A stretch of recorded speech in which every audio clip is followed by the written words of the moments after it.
El título de la prédica del día de hoy es Iglesia victoriosa en tiempo de crisis. Iglesia victoriosa en tiempo de crisis. Primero, ¿en qué consiste la crisis que estamos viviendo? Es una crisis que comienza por la parte de la salud. ¿Por qué? Porque hay un virus que se escapó, que se creó, lo que sea, pero se regó por todo el mundo. Y es un virus altamente contagioso, no mortal, ¿sí? Porque llega al 3% la mortalidad, en algunos casos del 4%, y en China, en Corea del Sur ya lo redujeron al 0.1%. Ya, no es mortal, pero sí afecta todo el orden, ¿sí? Porque obliga a la gente a guardarse. Lo que llaman cuarentena es una quincena, o sea, hay que estar 14 días guardado. ¿Para qué? Para aislar el virus. Entonces, primero es una afectación de salud pública, de la salud que compromete a toda una nación. Y segundo, eso trae unos efectos de tipo económico, políticos y sociales. Las cosas sociales se han alterado y la economía está entrando en un proceso que yo sinceramente vislumbro que puede ser de desaceleración, pero puede llegar a una recesión. Ustedes tampoco creo que hayan vivido una recesión. Una recesión implica quiebra y hambre. Eso es una recesión, quiebra y hambre. Eso es lo que implica. Por lo tanto, el que no está preparado para afrontar una recesión ¿qué es? Que se para absolutamente un país en el área económica, queda completamente parado. Y eso afecta a todo el mundo. O sea, vamos a entrar en un problema económico que ya lo tenemos. Ya tenemos un problema económico. ¿Por qué?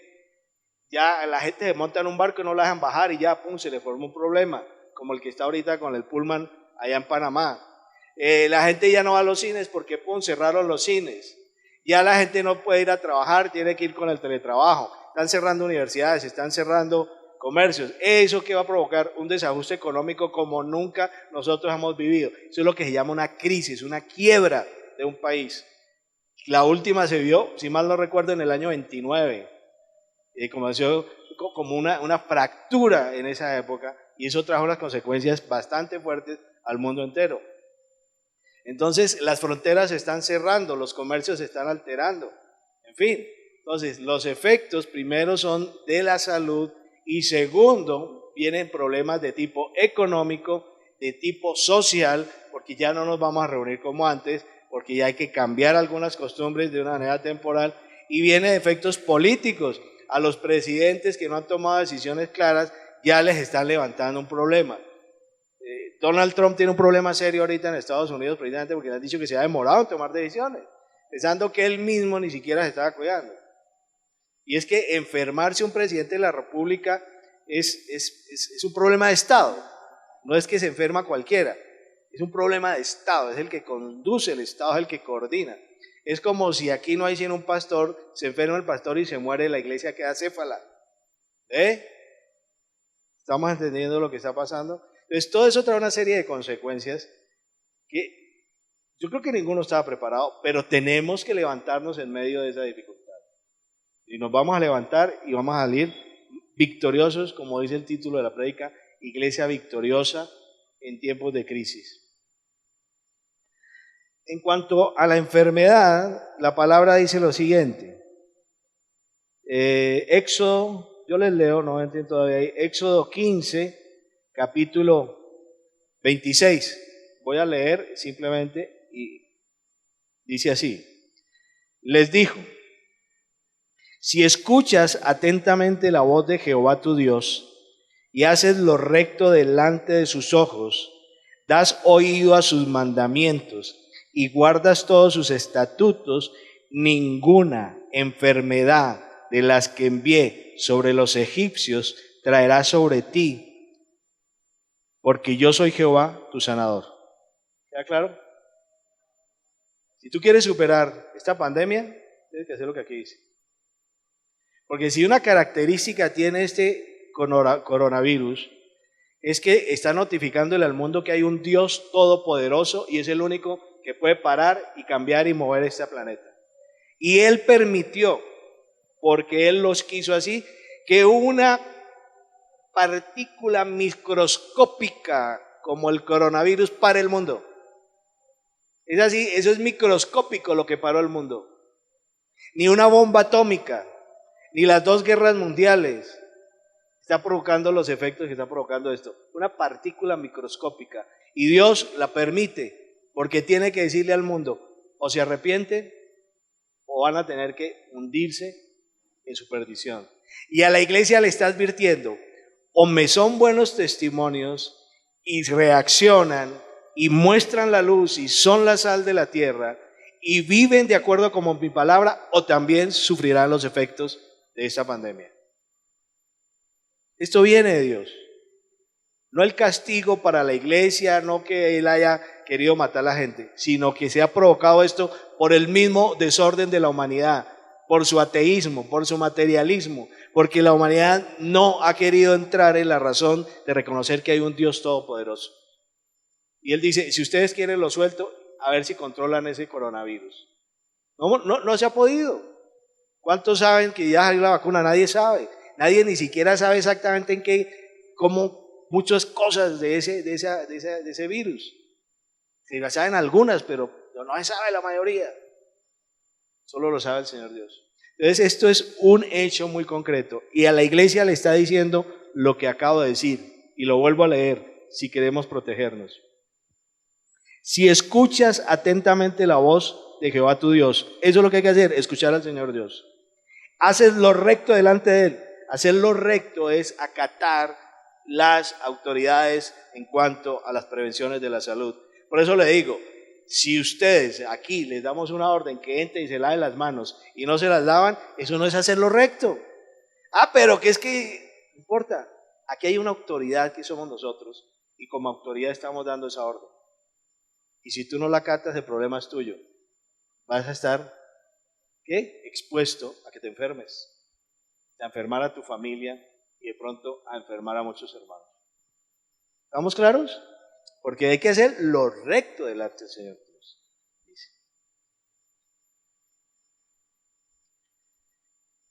Das oído a sus mandamientos y guardas todos sus estatutos, ninguna enfermedad de las que envié sobre los egipcios traerá sobre ti, porque yo soy Jehová, tu sanador. ¿Ok?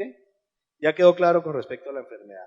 Ahora vamos a los efectos de tipo económico, vamos a los efectos de tipo social y vamos a mirar cómo salimos de una crisis, porque mañana, se los aseguro, va a haber muchas empresas quebradas. Y esas empresas quebradas implica desempleo. Y ese desempleo implica escasez de recursos. Y esa escasez de recursos implica que muchas familias van a pasar por momentos muy críticos. ¿Ok? ¿Eso es raro? No, eso no es raro. Eso ya está previsto. Eso ya se sabe. Si la iglesia no estaba atenta a eso, pues va a tener que tomar correctivos. Pero que el Señor ya nos advirtió de eso, nos lo advirtió hace muchísimo rato. Pero nosotros a veces creemos que lo que está escrito simplemente es una cuestión de meterle miedo a la gente. Vamos a la primera parte. Hoy voy a leer mucho.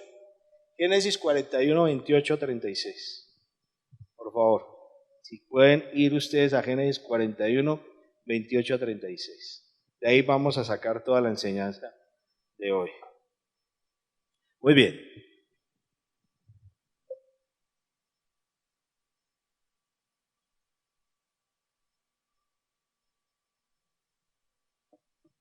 ¿Ya están ahí? Vamos a leer la palabra del Señor Dios. Dice así la palabra del Señor Dios desde el 41, 28 en Génesis. Esto es lo que respondo a Faraón. Lo que Dios va a hacer, lo ha mostrado a Faraón. He aquí, vienen 7 años de gran abundancia en toda la tierra de Egipto, y tras ellos seguirán 7 años de hambre, y toda la abundancia será olvidada en la tierra de Egipto, y el hambre consumirá la tierra. Y aquella abundancia no se echará de ver a causa del hambre siguiente, la cual será gravísima. Y el suceder el sueño de Faraón 2 veces significa que la cosa es firme de parte de Dios y que Dios se apresura a hacerla. Por tanto, mandato, provéase ahora Faraón de un varón prudente y sabio y póngalo sobre la tierra de Egipto. Haga esto Faraón y ponga gobernadores sobre el país y quinte la tierra de Egipto en los 7 años de la abundancia. Y junte toda la provisión de estos buenos años que vienen y recojan el trigo bajo la mano de Faraón para mantenimiento de las ciudades y guárdenlo. Y esté aquella provisión en depósito para el país para los 7 años de hambre que habrá en la tierra de Egipto, y el país no perecerá de hambre. Primero, esto ya lo sabemos nosotros. Esto ya lo debemos estar haciendo. Esto ya lo debemos estar haciendo. Porque si no lo hemos hecho, nos cogieron sin nada. ¿Ok? Pero como hay que corregir, recordemos por qué el Señor lo dice y qué es lo que hay que hacer. Porque hay que tomar correctivos. Primero, en el versículo 28 dice, esto es lo que le responde a Faraón. Lo que Dios va a hacer lo ha mostrado Faraón. Todo lo que va a suceder se lo muestra a los hijos. Todo, absolutamente todo se los muestra a los hijos. En el año 2002, yo saqué una visión y una palabra dada por el Señor en donde establece lo que está sucediendo ahora de cómo la iglesia se tiene que organizar en tiempos de crisis. Yo la tuve publicada muchísimo tiempo y lo primero que hablaba era que había que tener otra vez el fortalecimiento en las casas y congregarse no en alto número. Es lo que estamos viendo hoy. O sea, el Señor todo lo que va a hacer se lo anuncia a los hijos. El Señor todo lo que va a hacer lo anuncia al mundo a través de sus hijos. El problema es que no le escuchamos. Aquí prediqué sobre el arca de Noé. ¿Se lo anunció a Noé? Claro. ¿Y Noé se lo anunció quién? Al resto del pueblo. ¿Le escucharon? ¿Lo atendieron? No. Cuando vino el diluvio, ¡pum!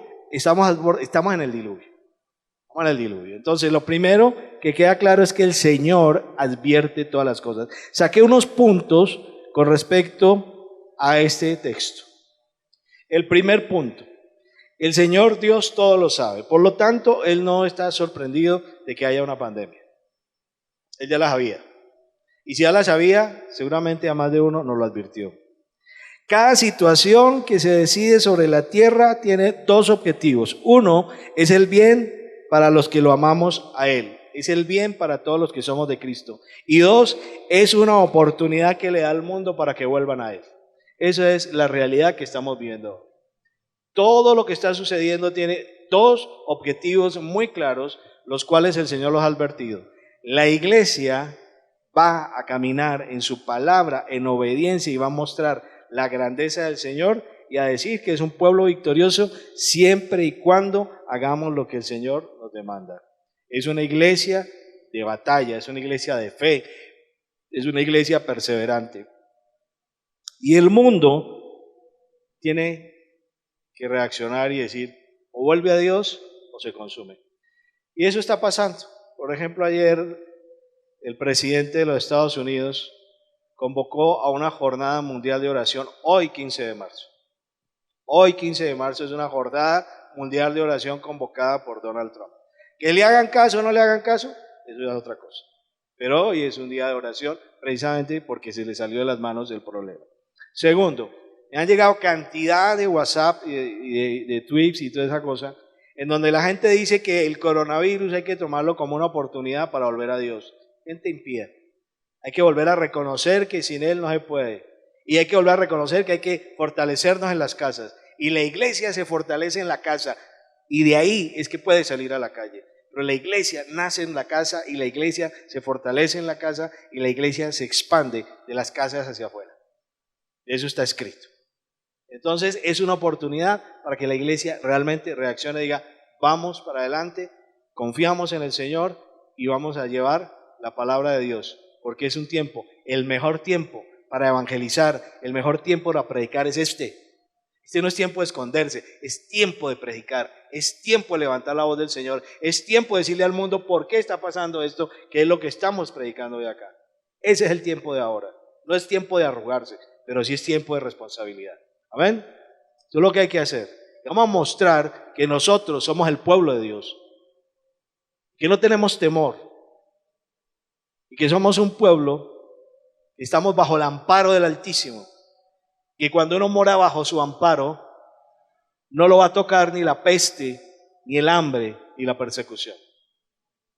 Pero hay que mostrarlo con obediencia a la palabra de Dios y hay que hacer lo que la palabra de Dios ordena. Ya no es tiempo de negociar, ya no es tiempo de decir, hoy sí puedo, mañana no puedo, ya no es tiempo de decir, vamos a ver si de pronto me voy a tomar un tiempito, y no es tiempo de estar relajado tampoco. ¿Ok? Entonces, primer punto, el Señor todo lo sabe y ahí lo dice, lo anunció. Vamos para el segundo punto. El segundo punto dice, nuestro paso por la tierra se mueve en dos ciclos fundamentales, el de la abundancia y la escasez y el hambre, y son momentos graves y críticos. Siempre, siempre, a través de la historia, hemos vivido así. Esto no es la primera vez, mis hermanos, y esta no es la primera vez que la iglesia enfrenta problemas tan serios como estos. La iglesia ha pasado por todas las crisis del mundo y sigue subsistiendo y creciendo. La iglesia se expande por el mundo cuando viene la gran persecución en Roma. Crisis violenta. La iglesia se revitaliza en la época de la Reforma cuando hay una gran crisis económica y cuando hay una gran división en Europa y cuando los cambios del sistema feudal al sistema capitalista son guiados y dirigidos por la iglesia protestante. Quien establece los fundamentos para la sociedad actual fue la iglesia. En la época de Calvino, de Lutero, es la iglesia la que lidera el proceso de cambio. Y por eso estamos viviendo hoy un sistema distinto. Y las grandes crisis, el Señor da esa oportunidad para que la iglesia florezca, para que la iglesia crezca, para que la iglesia se muestre, para que la iglesia sea esa luz que está en lo alto. Por lo tanto, esta es una linda y bella oportunidad para nosotros. Pero es una iglesia que tiene que andar de acuerdo con la palabra del Señor Dios. Y nosotros sabemos que como iglesia pasamos por esos ciclos. Y ha habido ciclos de abundancia. Y aquí lo hemos aconsejado permanentemente. Hermano mío, si tú estás en la época de la abundancia, no despilfarres el dinero, no despilfarres la oportunidad, sino aprende cómo es que el Señor nos manda a vivir en época de abundancia. Y la iglesia también pasa por época de escasez y la iglesia pasa por hambrunas. Muchos de nuestros hermanos han padecido en medio de las crisis de infecciones económicas, no porque los haya tocado, sino porque el Señor los toma como mártires, porque ellos fueron a atender a la gente que se estaba muriendo, ellos fueron a atender a la gente que necesitaba el apoyo, ellos fueron a atender al que necesitaba de la palabra fuerte, que es la del Señor Dios. Entonces nosotros vamos a ser prudentes, pero este es un gran momento para la iglesia. Yo no lo veo con miedo, no lo veo con temor, lo veo como una oportunidad, pero siendo una iglesia responsable. Entonces, aquí queda muy claro a través de la palabra que hay un momento de abundancia y un momento de escasez y que cuando el hambre viene, el hambre es grave. Vuelvo y le repito, las consecuencias económicas que estamos por vivir no las tenemos calculadas. Porque si el mundo entra en una recesión, es la quiebra para el 70% de las empresas en el mundo. Y si esa quiebra se produce, y si ese problema se produce en el mundo, los más afectados van a ser los pobres, la clase obrera, el campesinado, la clase media, ¿sí? Porque la élite del mundo jamás va a sufrir ese problema, porque ellos son los que tienen toda la riqueza. Pero los demás van a tener que pasar por momentos de hambre. De hambre. Si en este instante, a esta hora, ya, ahí, hoy y ahorita se está muriendo un niño de hambre, ahorita se está muriendo un niño de hambre. Entonces, ¿qué podemos decir de una recesión económica? ¿Qué podemos decir? Ahora, ¿quieres que te diga algo? Los gobernantes no hablan de esto, porque si no, pierden el control de la nación. Hablaba yo con una persona, una vecina donde nosotros vivimos, que el hermano es médico y es epidemiólogo y está trabajando precisamente en esta contención, ya en esta cuestión de atajar el virus. Y me dijo, no les están diciendo toda la verdad. Primero, no es cierto que se puedan reunir menos de 500 personas. Eso no sirve. Eso produce contagio. Lo máximo a lo que pueden llegar es a 30 personas, lo máximo. No pueden llegar a más, porque si no, no hay cómo controlar eso.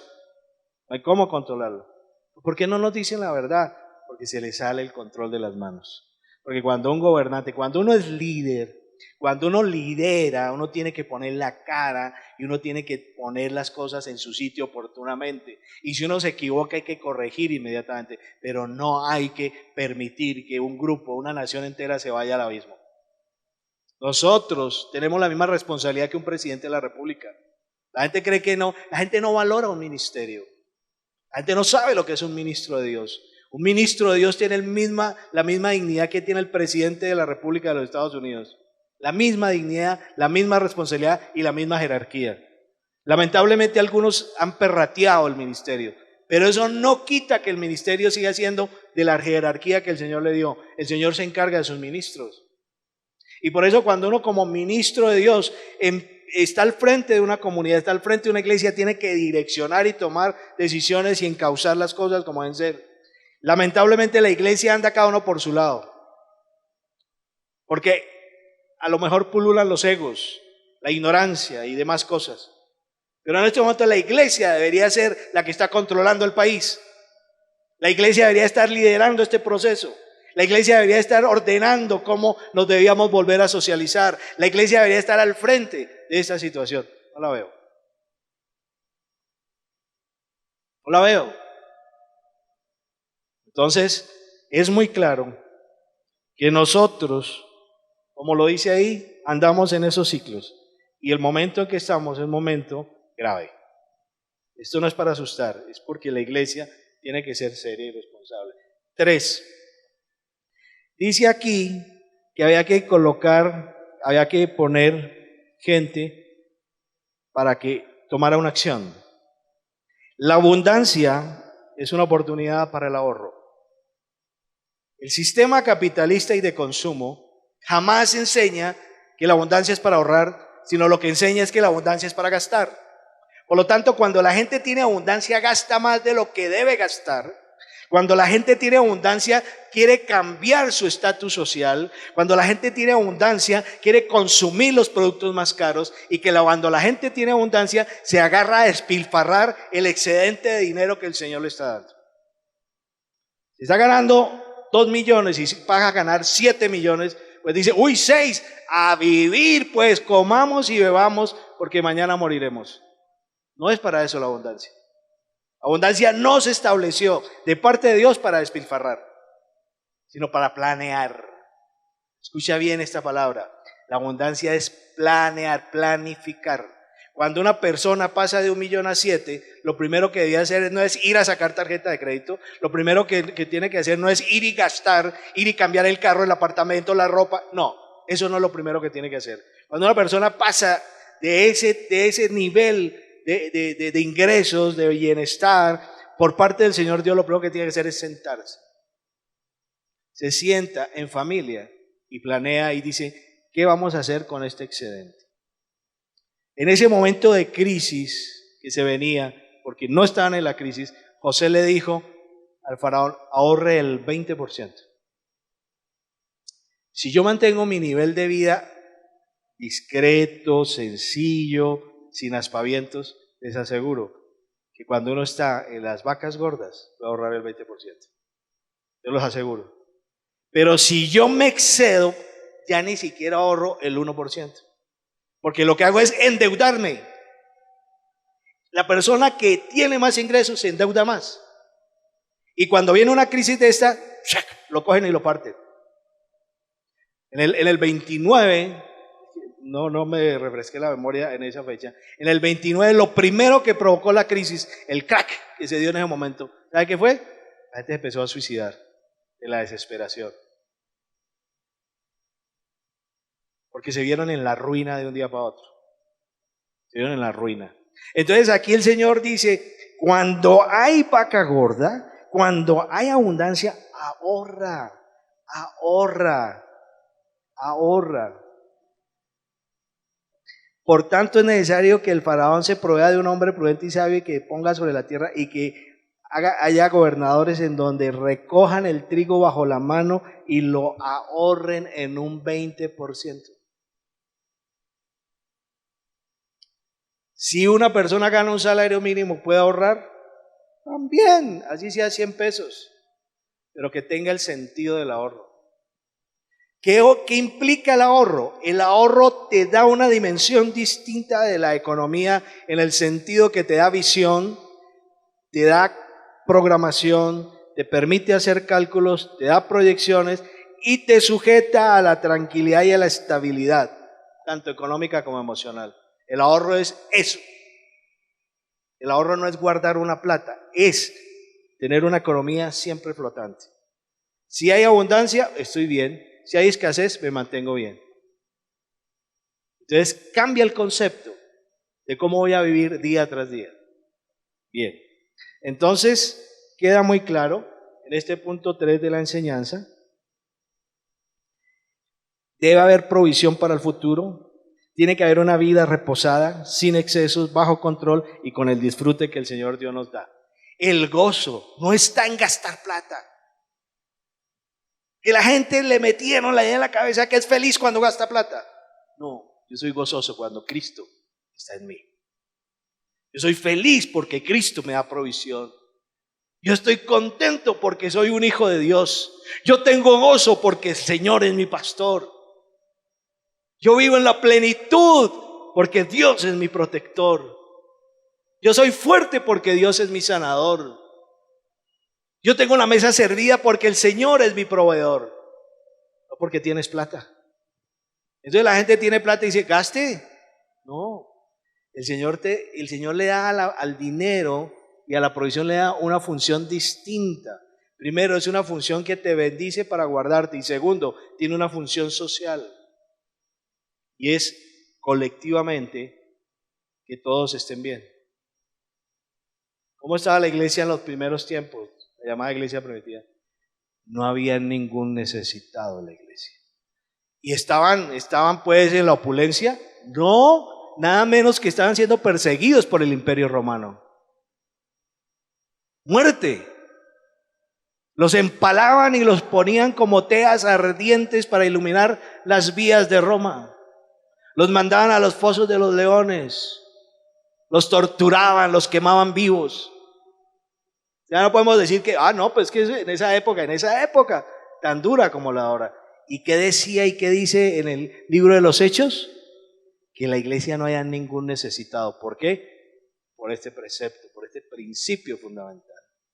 Porque el dinero no es un dinero que me pertenece. El dinero cumple una función, tanto colectiva como individual, una función de cohesión de familia para no pasar hambres en mi casa y una función social para redistribuir los ingresos y que mi pueblo no pase necesidades. ¿Queda claro? Cosa que no hace el sistema mundano. El sistema mundano es 2 tienen lo que deberían tener 200. Y los otros endeúdense y gasten y los demás echen la plata al bolsillo. Ese no es el sistema de Dios. Y vuelvo y le repito, ¿por qué se ahorra? Porque el dinero no es para gastarlo, sino para usarlo de acuerdo como el Señor lo enseña. ¿Estamos aprendiendo algo? Aquí queda muy claro. Entonces, cuando yo estoy en ese momento, no me tengo que exagerar. Como si a mí me llega la pensión, Dios quiera que me llegue. Me falta un añito, a ver si de pronto no cambia las condiciones, pero yo sé que el Señor me la guarda. El Señor me guarda mi plata. Y entonces decirle, chiquita, nos vamos de gira por Europa y me como la pensión en un viaje, 2 viajes, 20 años, 30 años de trabajo para gastármela en un mes. ¿Eso sería lógico?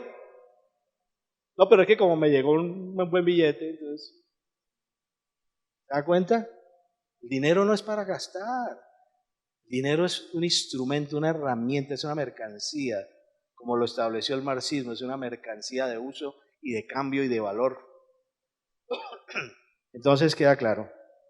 Consejo, de acuerdo con este punto 3, si tú estás en la abundancia, mira cómo la estás manejando. Si tú tienes un buen momento, mira cómo estás usando ese buen momento. Vive tranquila y reposadamente, pero no caigas del consumismo de los lujos, de la apariencia y de la deuda.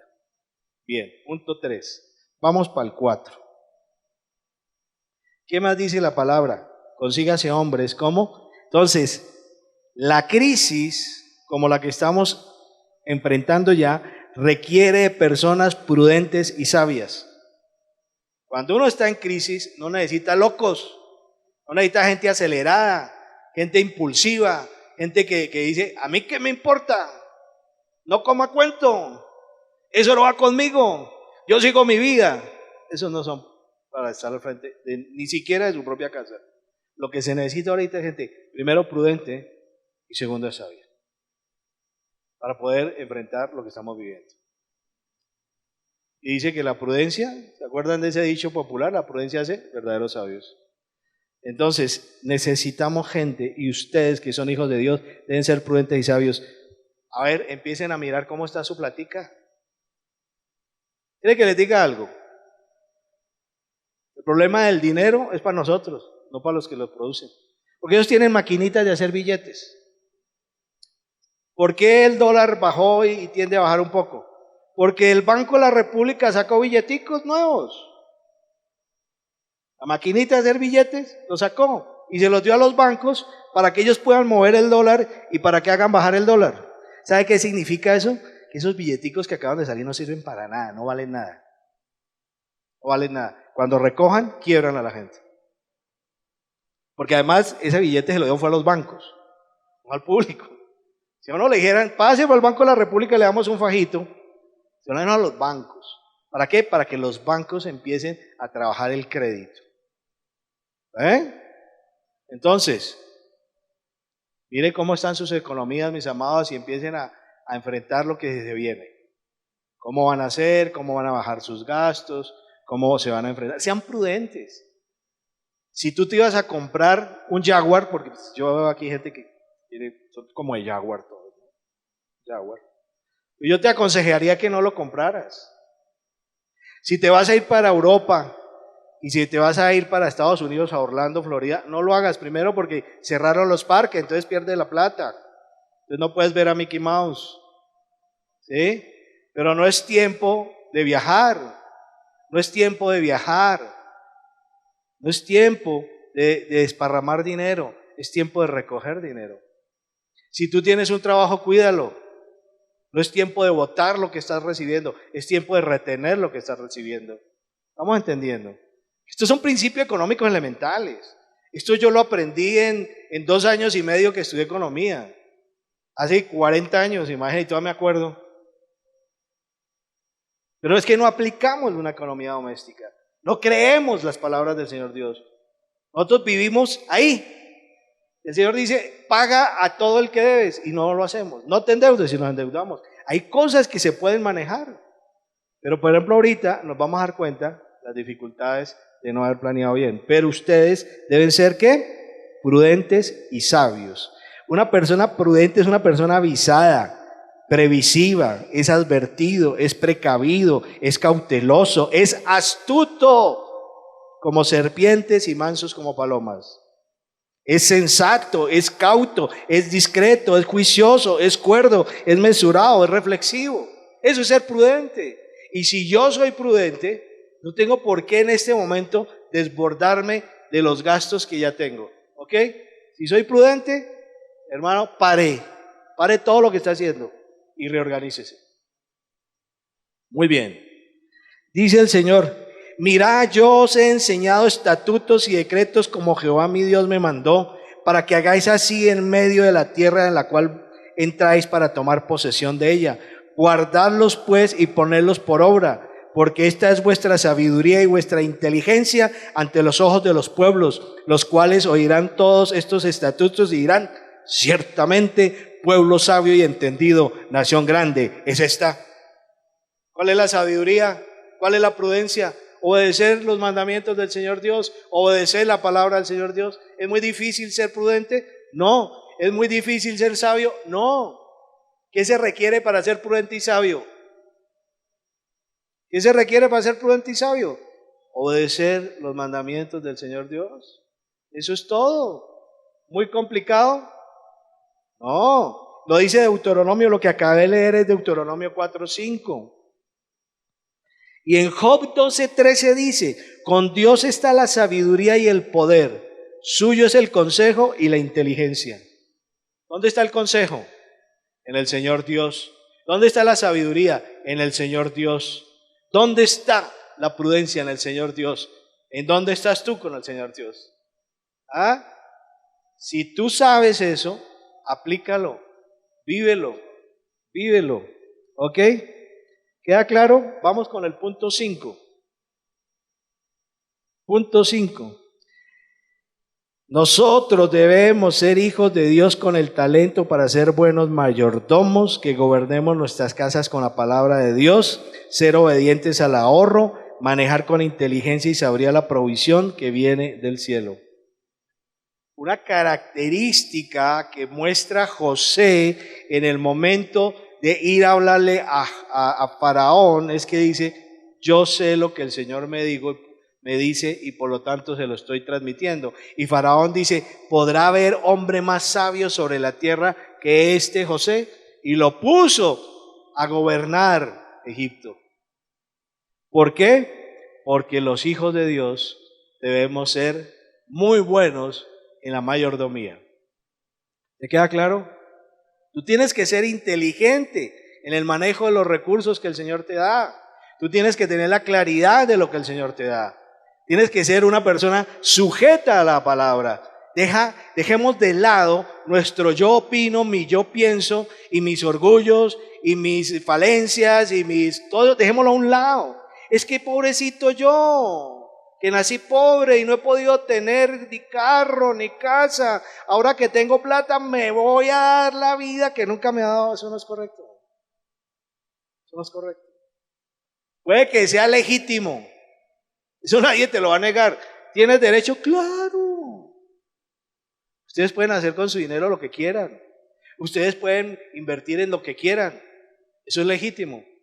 ¿Pero es correcto? Ahí es donde queda la palabra del Señor Dios.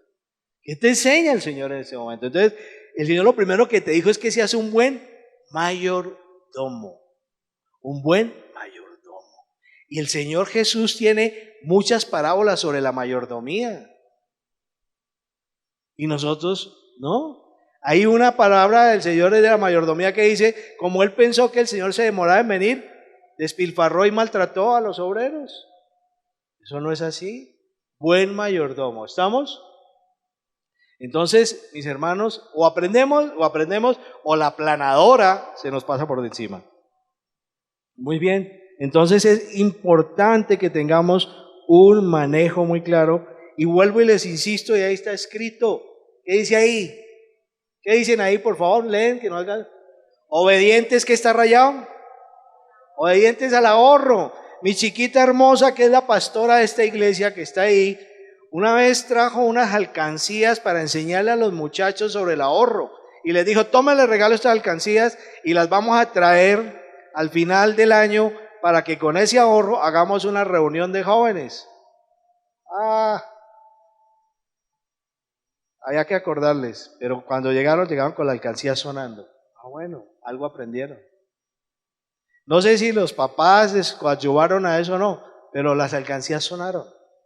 Incluso algunos ahorraron tanto, dijo, no, yo dejo la mitad y la otra sí la participo para la fiesta final. Muy bien, muy bien, muy bien. Pero ¿eso estás enseñando a tus hijos? O cuando tú sales con tus hijos a un centro comercial, el muchacho le dice, quiero helado, le compra helado. Ahora quiero almuerzo. Y ahora quiero otro helado. Ahora cómprame unos tenis, le compro los tenis. Ahora quiero ¿todo se lo das a tu muchacho? No le estás enseñando a ahorrar. No le estás enseñando a ahorrar. No le estás enseñando al manejo del dinero. No le estás enseñando a distribuir los gastos. No le estás enseñando que con el trabajo es que se consiguen las cosas. Porque cuando a un mucharejo de estos le dan todo, él piensa que no hay que trabajar porque todo le llega. Y entonces se vuelve un nini. Ya saben cuáles son los ninis, ¿no? Ni estudian ni trabajan. Porque como papá da todo. A los niñitos hay que hacerlos sufrir un poquito. Hay que enseñarlos que tienen que saber ganarse las cosas. ¿Okay? Así aprenden a ahorrar. Entonces, seguimos. ¿Voy muy rápido?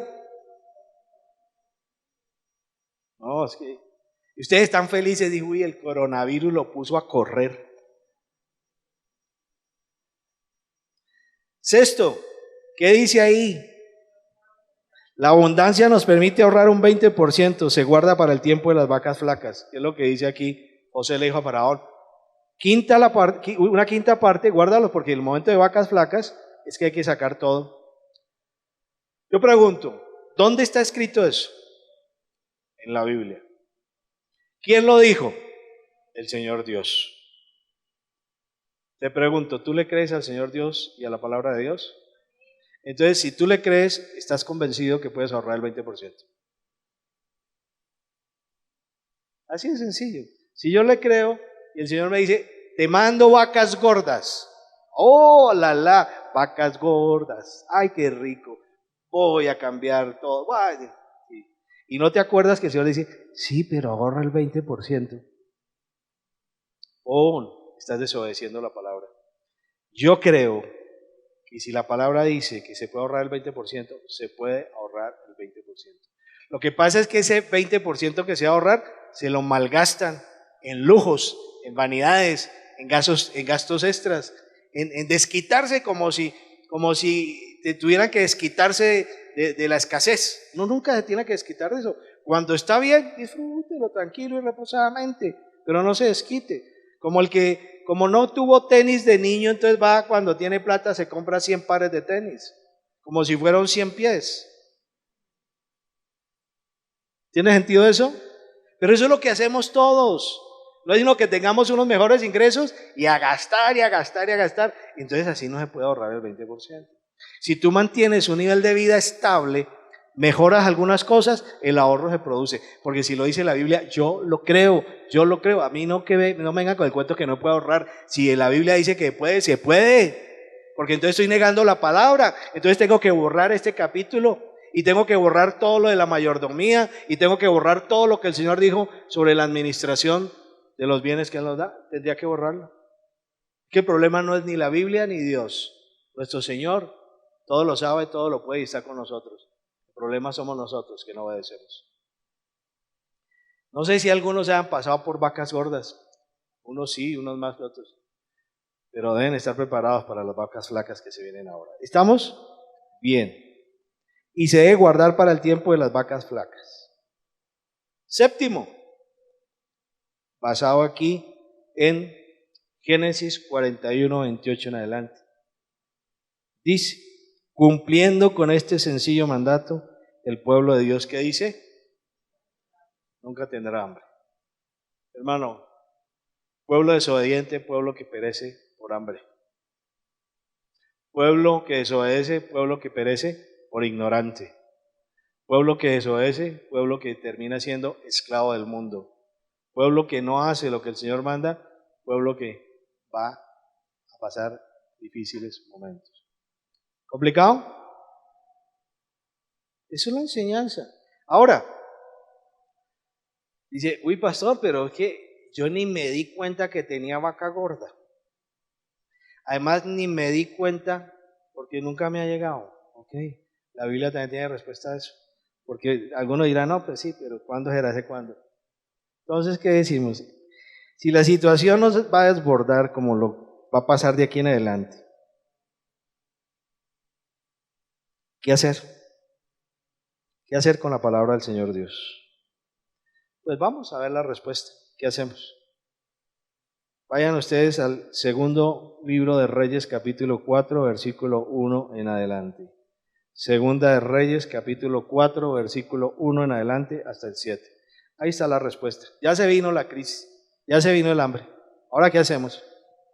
¿Estamos ahí? Estamos ahí.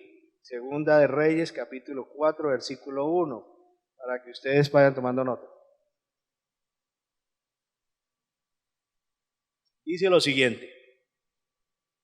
Es bueno que ustedes repasen esto en la casa porque tienen que leerse todo el contexto, ¿no? Yo no puedo aquí ir todo porque si no, ya no predico tipo coronavirus. Una mujer de las mujeres de los hijos de los profetas clamó a Eliseo diciendo, tu siervo mi marido ha muerto y tú sabes que tu siervo era temeroso de Jehová y ha venido el acreedor para tomarse 2 hijos míos por siervos. Eliseo le dijo, ¿qué te haré yo? Declárame, ¿qué tienes en casa? Y ella dijo, tu sierva ninguna cosa tiene en casa, sino una vasija de aceite. Él le dijo, ve y pide para ti vasijas prestadas de todos tus vecinos, vasijas vacías, no pocas. Perdón. Entra luego y enciérrate tú y tus hijos y echa en todas las vasijas y cuando una esté llena, pon la otra, ponla aparte. Y se fue la mujer y cerró la puerta, encerrándose ella y sus hijos, y ellos le traían las vasijas y ella echaba del aceite. Cuando las vasijas estuvieron llenas, dijo a un hijo suyo, tráeme aún otras vasijas, y él le dijo, no hay más vasijas. Entonces cesó el aceite. Vino a ella luego y le contó al varón de Dios, el cual le dijo, ve y vende el aceite y paga a tus acreedores, y tú y tus hijos vivid de lo que quede. Bueno, en eso estamos. Esta mujer era una mujer de Dios, esposa de un siervo que andaba con los profetas. Por lo tanto, era una conocedora de la palabra, pero se ha metido en deudas, el esposo, se ha metido en deudas, y por eso la cogió, el hambre la cogió, el problema justo ahí. Y entonces Eliseo le dice, bueno, ¿y qué quiere que yo haga? Y pues no sé, pues sí, como el profeta, si es el hombre de Dios, pues dígame, porque yo no sé qué hacer. Le digo, bueno, vamos a empezar por una cosa. ¿Qué tienes en la casa? Bueno, en la casa mínimo debe tener algo. A no ser que ir a una tienda de camping en camping, pero algo debe tener. Vamos a recoger las enseñanzas que aquí están. ¿Quiénes le llegaron a esa mujer? ¿Cuáles fueron los primeros que le llegaron a la casa? Los acreedores. Dijo, no, esta vieja se quebró. ¿Con qué nos paga? Con un hijo. Primero, ¿qué hay que hacer en tiempos como estos? Pagar las deudas. Porque una cosa es tener deuda cuando hay dinero y otra cosa es tener deuda cuando no hay dinero. Porque cuando hay deuda sin dinero, te quitan hasta la ropa interior. Cuando hay deuda con dinero, puedes responder por ella. ¿Queda claro? A mí me han preguntado, Señor, pastor, pero es que la Biblia dice que uno no se debe endeudar, entonces ¿yo cómo hago? Digo, primero tienes que aprender qué es una deuda y cómo se tipifica una deuda. Una deuda es cuando yo pido algo prestado y no tengo con qué pagar. Esa es una deuda. Por lo tanto, cuando llega el mes para pagar, te van a cobrar. Y si tú no pagas, ¿eres un qué? Deudor. ¿Ok? Entonces hay una figura económica que se llama, yo tengo un capital representado en un bien que lo estoy amortizando, lo estoy pagando mensualmente, pero tengo el bien con que lo respaldo y tengo los ingresos con que puedo pagar la deuda. Por lo tanto, lo que yo tengo lo voy a pagar, no tengo deuda porque estoy cumpliendo. Porque en el momento en que yo pago, no me cobran. Y cuando a mí no me cobran, no tengo una deuda tipificada. Tengo una figura de préstamo, tengo una figura de relación económica, pero no soy deudor. Yo me hago deudor al día primero en que no pago. Cuando no pago la cuota que corresponde, o cuando no pago el día que me comprometí a pagar, al minuto siguiente me hago deudor. Y cuando me hago deudor, le otorgo derechos al que me dio el préstamo para que me esclavice y me extorsione si quiere. Aquí queda claro con la viuda. No pagó y el acreedor le dijo, dame tus hijos porque ellos son la paga por la deuda. ¿Qué quiere decir? Cuando un acreedor te cobra, te quita hasta la risa. Cuando una persona vive en un conjunto cerrado, lo primero que tiene que aprender es que tiene que pagar una cuota de administración. Cuando tú te metes en tu apartamento o tu casa, no debes. Pero al mes, si no has pagado la cuota de administración, eres deudor. Y si dejas de pagar 3 cuotas, te llama la atención. Y a la cuota 4 te meten abogado. Y cuando te meten abogado, se te duplica la deuda. O sea, peor. ¿Lo estamos entendiendo? Por lo tanto, si hoy tú tienes deudas y no tienes cómo responder por ellas, tienes que decirle, Señor, mándame el aceite para pagar estas deudas y con lo que me sobre poder vivir. Porque si no tienes con qué hacer eso, te van a dejar en la ropa interior. Porque en los momentos de crisis hay que recoger, no hay que desparramar. Y el que te ha prestado te va a ahorcar. Primera enseñanza en tiempo de crisis, no tener deudas, pagarlas. Si las tienes, págalas. ¿Cómo? El Señor te dará la dirección. ¿Vamos bien? Muy bien. Segundo punto. Aproveche al máximo todo lo que se tiene, hasta lo más mínimo es útil en las manos del Señor Dios. Una vasija de aceite fue suficiente para esta mujer. Yo te pregunto, ¿tú qué tienes? Si tú tienes un trabajo, aprovéchalo al máximo.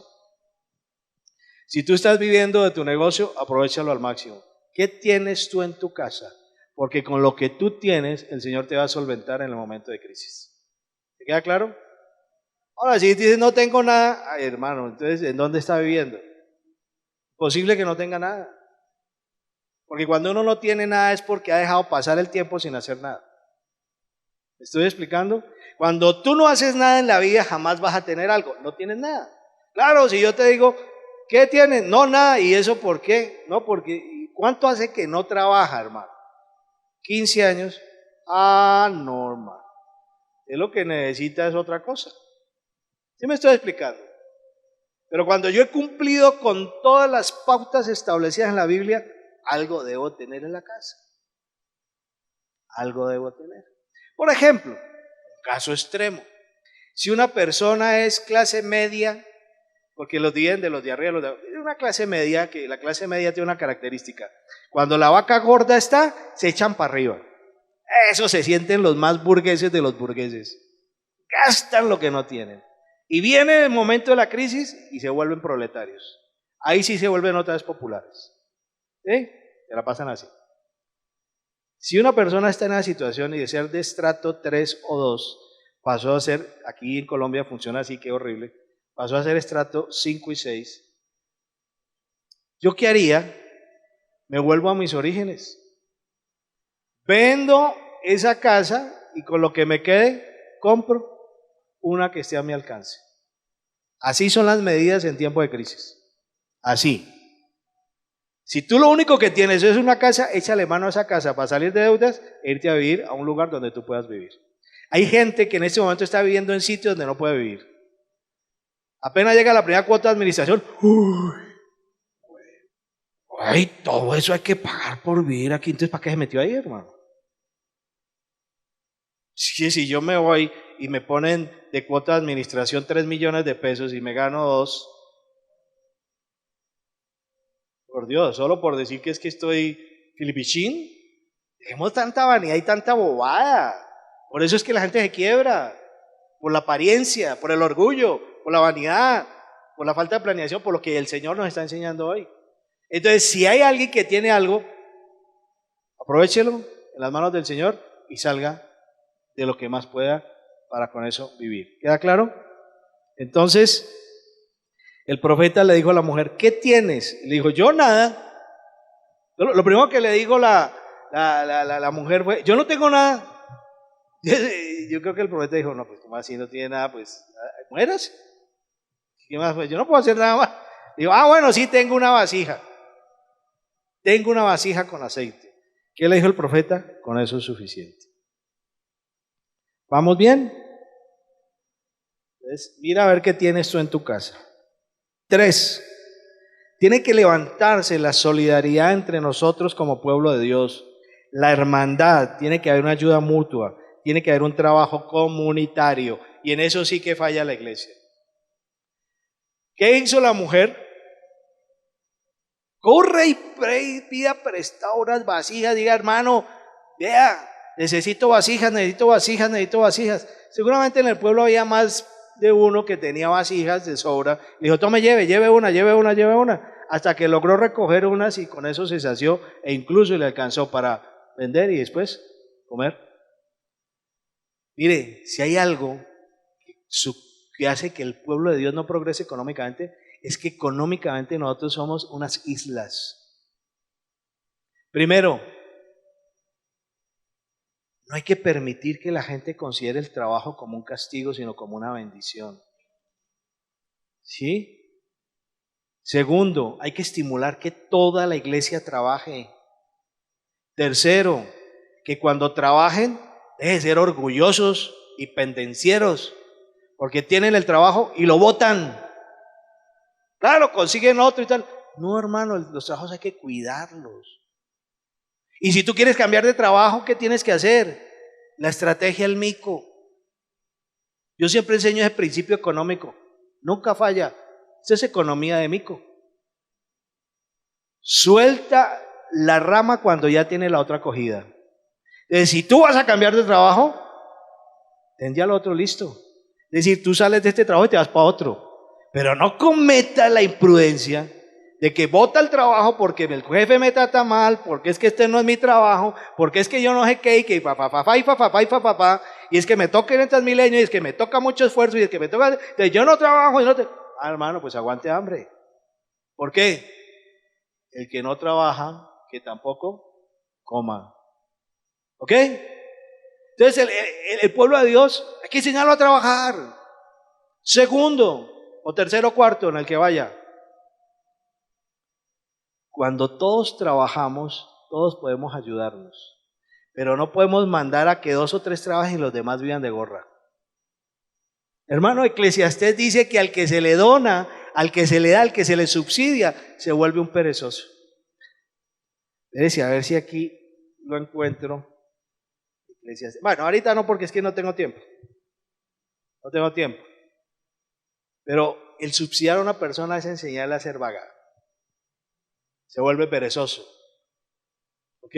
A la gente hay que enseñarles a trabajar, no a que reciba todo gratis. ¿Ok? Entonces, aquí hubo una palabra, y la voy a decir públicamente. Dijo, aquí hay personas que tienen capacidad de hacer una empresa, y esa empresa yo la voy a bendecir. Y de esa empresa van a comer mis hijos y van a poderle dar empleo a muchos de mis hijos. Y lamentablemente, aquí no cumplieron. Aquí hubo una persona que montó una empresa, el Señor se la prosperó y ella se la robó, porque se la entregó al diablo. Y los que están aquí hay gente que sabe que lo que estoy diciendo es verdad. Y esa empresa era para darle empleo a la gente de acá. Esa empresa era para coger a todos los profesionales de acá y hacer una empresa de servicios, porque así se los comuniqué, así se los dije, y ninguno quiso hacer caso, solo uno. Y cuando llega esa persona, acaba con la empresa, ahorita es esclava del sistema, y ya saben que estoy hablando de una mujer, porque ya hablé femenino, se esclava del sistema, y la persona que le creyó a Dios es sierva de Cristo y está próspera. Eso me confirma que eso venía de Dios. ¿Dónde están los otros profesionales? ¿Qué están haciendo? Yo hablo duro y claro, pero es que no son compañitos de agua tibia. ¿Dónde están que no se han unido? ¿Dónde están que han creado empresas? ¿Por qué no le creyeron al Señor Dios? Yo soy un ministro de Dios. Y cuando yo hablo, no hablo bobadas. El Señor está conmigo. Y te voy a decir algo, y Gloria es testigo, porque ya me conoce hace muchos años. Todo lo que aquí se ha dicho se ha cumplido. ¿Sí o no? Todo se ha cumplido. O sea, yo no soy un falso profeta. Yo no soy un falso profeta. Yo cuando hablo con temor de Dios y no hablo nada que Él no me haya dicho. De lo contrario, callo. Y hoy el Señor sigue diciendo, ¿por qué no creyeron? Cuando un ministro les hable a ustedes, pongan atención. Pongan atención. Puede que yo sea bajito, calvo y gordo, pero el Señor no me mide por lo que me ven, sino porque lo que Él hace con el ministro. ¿Queda claro? Entonces, estamos en el punto 3, donde dice que es necesario el trabajo comunitario. Trabajo, ¿qué dice abajo? ¿Cómo está subrayado? Trabajo comunitario. Porque la iglesia del Señor Dios es una iglesia que trabaja. Pero si trabajan en comunidad, más prosperidad. Punto 4. ¿Qué hizo la mujer? Ve con tus hijos, busca las vasijas, enciérrate y empieza a llenar las vasijas. Por lo tanto, el punto 4 se llama fe en acción. Nosotros tenemos fe, pero tenemos que actuar. Nosotros podemos decir, Señor, aquí pongo la mano y que me caiga todo lo que yo necesito en la mano. No, salga y esfuércese, trabaje, muévase para un lado, muévase para el otro. El Señor te guía, el Señor está contigo, hermano. Pero la fe hay que ponerla en acción. Ahorita en este momento nosotros estamos atravesando por una pandemia. Es una irresponsabilidad cuando nosotros no nos lavamos las manos, cuando no hacemos caso de las autoridades, cuando no nos cuidamos en la salud. Eso no es fe. No es que el Señor no me deja enfermar. Claro, yo sé que no te deja enfermar, aquí lo leí. Siempre y cuando seas obediente a la palabra. ¿Y qué es lo que el Señor dice? Cumpla con toda autoridad. Eso es palabra de Dios. Si la autoridad manda, cumple. ¿Ok? Entonces, no te asombres si las cosas no te salen cuando tú no cumples. Hay que tener una fortaleza interior en el hogar. Hogares, ustedes tienen que ser fuertes interiormente. Ahora padres deben unirse y tienen que coger a sus hijos y enseñarlos, fortalecerse, crecer en unidad, crecer en amor, crecer en fe, crecer espiritualmente como hogar. ¿Qué hizo la mujer? ¿Qué hizo la viuda? Se encerró con sus hijos. Hoy es cuando tú tienes que cerrar filas en tu hogar y estar unidos más que nunca. Porque los hogares fuertes hacen iglesias fuertes. Y porque la iglesia fuerte hace sociedades que pueden superar la crisis. Así el mundo no nos crea. Pero si estos pueblos no sucumben, es porque la iglesia está aquí. Cuando la iglesia sea sacada de acá, viene la tribulación. O sea, ellos están como están gracias a que la iglesia del Señor la tiene aquí. Gracias a que tú estás acá. Entonces hay que fortalecer el interior, hay que tener mucha unidad, hay que tener mucho trabajo mancomunado. ¿Hay que ser qué? Obedientes. ¿Estamos? Muy bien. Vamos por el 5.5. ¿Qué le mandó a hacer el profeta a la mujer? Vaya, venda. O sea, no le dijo, venga, ya la llenó, camine voy y se las vendo yo. Camine yo y le traigo la plata y usted queda aquí acostada, llorando su pena. No, le dijo, vaya, véndalas. Por lo tanto, en momentos como estos hay que hacer el esfuerzo de, ¿qué dice ahí? No dejar de trabajar. No dejar de trabajar. Recordar que primero se quita a los acreedores de encima y con lo que quede se puede vivir. Hermano, esto es claro. Si tú estás por fuera de esto, estás por fuera de la palabra de Dios. Y te van a trillar, No los quiero asustar, pero el Señor es misericordioso y te va a sustentar, pero te va a hacer que te trillen para que aprendas. ¿Ok? Vamos por partes. Y tenemos otro, y ya con esto termino. Primera de Reyes 17:8. ¿Al qué dice ahí? Al 16. Voy leyendo. Este es el profeta Elías, que declaró hambre en la tierra. ¿En qué momento declaró hambre? Cuando dijo, no llueva más. Y como no volvió a llover en 7 años, ¿qué pasó? Pues se acabó la comida. Sí, se acabó la comida. Entonces, un momento crítico como ese de hambre. Y entonces dice, vino luego a él palabra de Jehová diciendo, levántate, ¿a quién le dice? El Señor Dios a Elías, vete a Sarepta de Sidón y mora allí. He aquí, yo he dado orden. ¿Quién? El Señor dio orden allí a una mujer viuda que te sustente. Entonces él se levantó y se fue a Sarepta. Y cuando llegó a la puerta de la ciudad, he aquí una mujer viuda que estaba allí recogiendo leña. Y él la llamó y le dijo, te ruego que me traigas un poco de agua en un vaso para que beba. Y yendo ella para traérsela, él la volvió a llamar y le dijo, te ruego que me traigas también un bocado de pan en tu mano. Y ella respondió, vive Jehová tu Dios, que no tengo pan cocido. Solamente un puñado de harina tengo en la tinaja y un poco de aceite en una vasija. Y ahora recogía 2 leños para entrar a prepararlo para mí y para mi hijo, para que lo comamos y nos dejemos morir. Ay.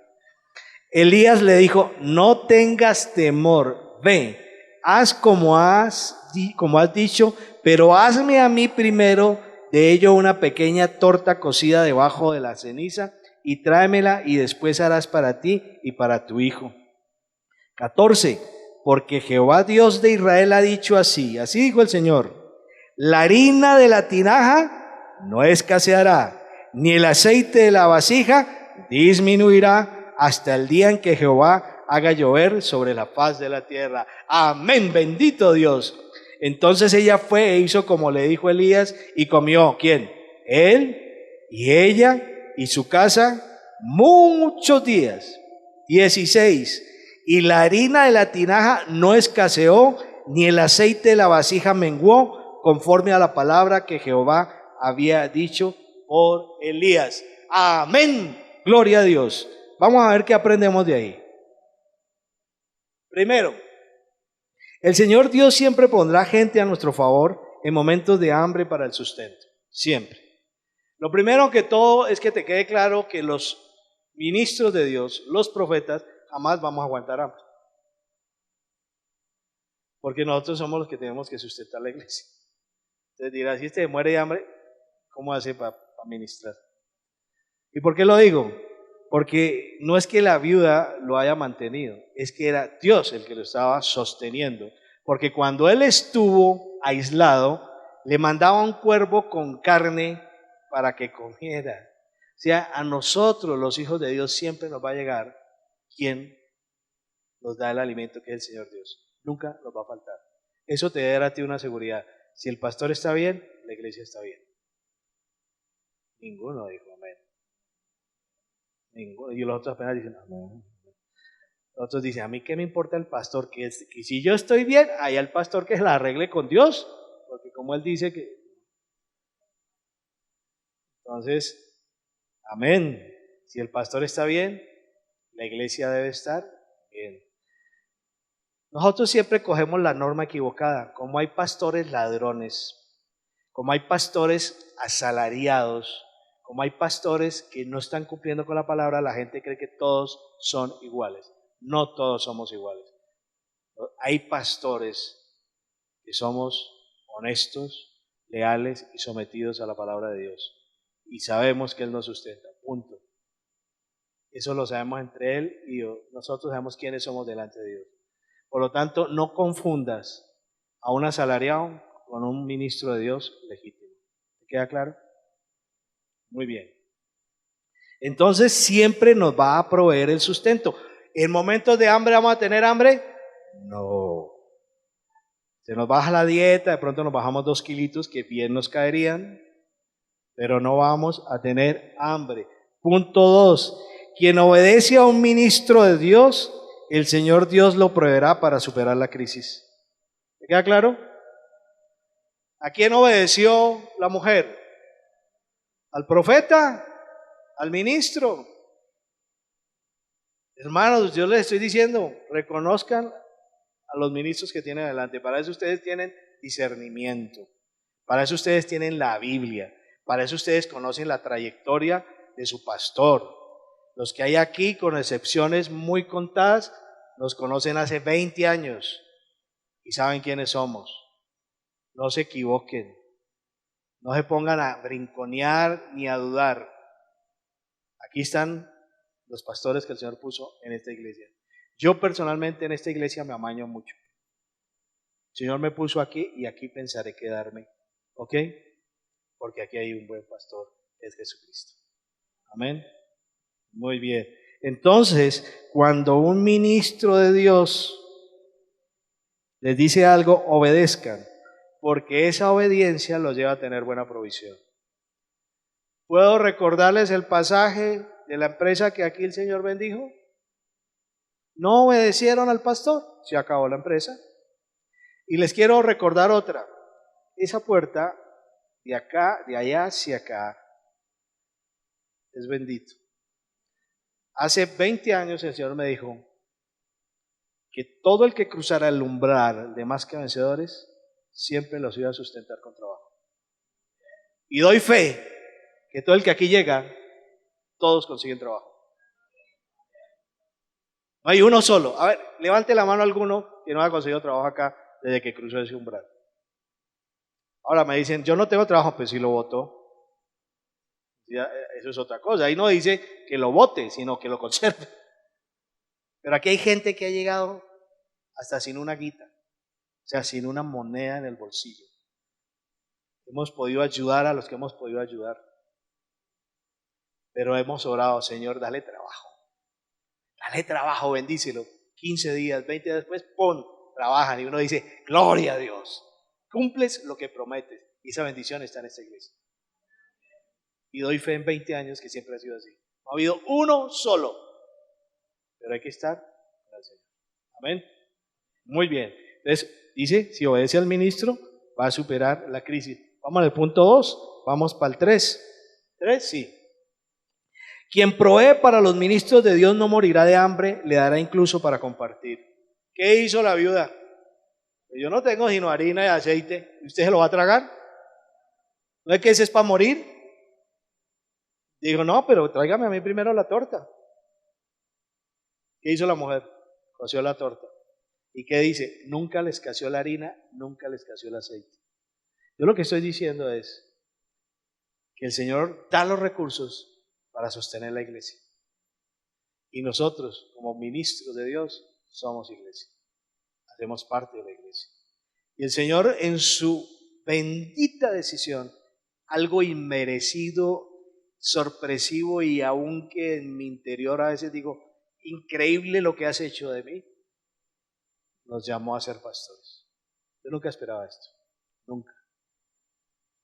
Nunca pensé que 21 años atrás era un pseudo revolucionario, terminaba siendo un pastor de verdad. Y él lo quiso así. Y aquí yo no quiero que ustedes adoren e idolatren al pastor. Yo lo que quiero es que ustedes reconozcan a la iglesia. Y la iglesia tiene pastores. Y la iglesia se sustenta, aún en los momentos de crisis. Si por alguna cosa nos toca abrirnos, ¿sí? ¿Qué tal que nos toque encerrarnos a todos? Una cosa hipotética, que no va a llegar allá. Entonces, ¿se acabó la iglesia? No. Entonces, ¿se acabaron las finanzas de la iglesia? Ahí sí no dijeron. Tampoco. Hay que seguir adelante, porque seguramente nos vamos a volver a recoger. Pasará este tiempo y volveremos con más fuerza. Por lo tanto, quien provee para los ministros de Dios no morirá de hambre. Porque es que nosotros estamos aquí para alimentarlos. Ya les dije, la promesa del trabajo se cumple. Esa bendición está aquí. Mire, yo no tengo ningún temor porque es que hay gente que le da miedo hablar del ministerio. Yo no tengo miedo porque me costó lágrimas, me costó desvelos, me ha costado hasta sangre estar aquí parado. Por lo tanto, no me avergüenzo de ser pastor, de ser ministro de Dios. No me avergüenzo. Y no me avergüenzo de decir que Él me llamó para estar acá. Y no me avergüenzo de saber que Él me sustenta. Y no me avergüenza de decir que esto requiere finanzas. No me avergüenzo que yo no estoy diciendo nada que no sea verdad ni estoy estafando a nadie. Pero hermano, a veces la gente cree que nosotros como ministros somos unos mercachifles y que vivimos del negocio. No. El Señor nos llamó a mi esposa y a mí a tiempo completo. Él me dijo, yo lo sustento. Yo a usted lo voy a mantener de aquí en adelante. Y Él lo ha cumplido. Lo ha cumplido. Ella y yo damos fe de que nunca nos ha faltado nada. Por el contrario, todos los años progresamos más. Porque un día, en el año 2001, en la Feria Exposición de Bogotá, en un evento, me habló a través de un músico. Me dijo, ¿me quieres servir? Yo le dije, sí. Pues vas a vivir por fe y me vas a servir solo a mí. ¿Está dispuesto? Le dije, estoy dispuesto. Y desde ahí empezó mi formación. Por lo tanto, yo no vengo por ser primo, sobrino o hermano del pastor, pensando que soy el primer cristiano de la iglesia, de la casa. En mi casa nunca, yo no conocí el cristianismo en mi casa, nunca. Nunca me hablaron de que existía el cristianismo, nunca. No sabía que existía. O sea, el Señor quiso mirar a este enanito, calvo y barrigón, a traerlo acá. ¿Eh? Y me puso, precisamente no por ser la figura más esbelta y más linda, me puso porque a él me antojó. Y llevamos 20 años que Él nos ha sostenido. Por lo tanto, mis hermanos, yo digo esto para que ustedes valoren también lo que estamos haciendo. Aquí nosotros recogemos todavía sillas, limpiamos polvo y estamos pendientes de la iglesia cuando ustedes no están. Eso es bueno a veces recordarlo. Así como Pablo una vez lo hizo. Yo soy más apóstol que los otros. Yo soy más que los otros. Pero de eso no me vanaglorio, sino de ser hijo de Dios. Y yo hago lo mismo. Me lleno de gozo de saber que voy para el cielo. Mi amor es Cristo Jesús. Y eso es lo que me llena a mí de alegría y paz. Lo demás, soy un siervo de ustedes. Aquí está. Seguimos. Termino. No, ¿voy en el qué? 3, 4. Actuar sin temor. Lo que el Señor Dios promete cumple. No tengan temor en estos momentos. No tengan temor. Quien cuida la iglesia y sus pastores pasará la angustia de la escasez. Hermanos, es momento de que nos unamos más. Que estemos más afianzados en el Señor. Que tengamos más confianza en la iglesia y que tengamos más confianza en los ministros. Amén. Ya no hablemos más de las autoridades, no hablemos mal de los pastores. Dejemos eso. Porque es que nosotros somos comidilla de todo el mundo. Si uno les dice, haga el favor y va y se lava las manos. Ay, véalo, si ve lo que se cree. Ya gritándome además. No, hermano. No, dejemos tanta bobada. Dejemos tanta bobada. Uno tiene cantidad de cosas en la cabeza. De pronto en el momento no pude decirle, pajarito lindo y hermoso, gran trinor de la mañana, que acabas de llegar aquí a este hermoso templo. Yo te saludo con todo el afecto de mi corazón y mi venia y mi rodilla genuflexa delante de ti, y te digo que por favor pases a ese recinto hermoso donde hay 2 lavamanos y te lavo las manos. A que digan, ay sí, qué pastorazo. No, que va. Hay momentos en que hay que actuar y actuar, hermano. Y dejar tanta crítica y tanta cosa. ¿Estamos? Entonces, no hay temor. ¿Cuántos tienen temor? Ninguno. ¿Cuántos están seguros en Cristo? Amén, díganlos todos, seguros en Cristo. Somos más que vencedores en Cristo. Amén. Listo. 5. La obediencia a la palabra del Señor Dios nos saca de la crisis. ¿La qué? Obediencia. Diga, somos obedientes, superamos la crisis. Somos obedientes, no nos tocará el mal nuestra morada. Somos obedientes, la peste no llegará a mi casa. Somos obedientes, el Señor pone cerco de protección, vallado de protección alrededor nuestro. Amén. Eso somos nosotros. Créelo, vívelo, agradece. Ahí está el 6 también. Quien confía en Dios y su iglesia en Cristo Jesús, nunca le faltará la harina y el aceite. Diga, yo confío en mi Señor Dios y en Cristo Jesús creo que nunca faltará la harina ni el aceite, ni en mi casa habrá hambre, ni habrá enfermedad, y seremos luz y saldremos adelante en medio de esta crisis que estamos viviendo. Amén, amén. Lo creo. Gloria a Dios. Que el aplauso sea para el Señor Dios.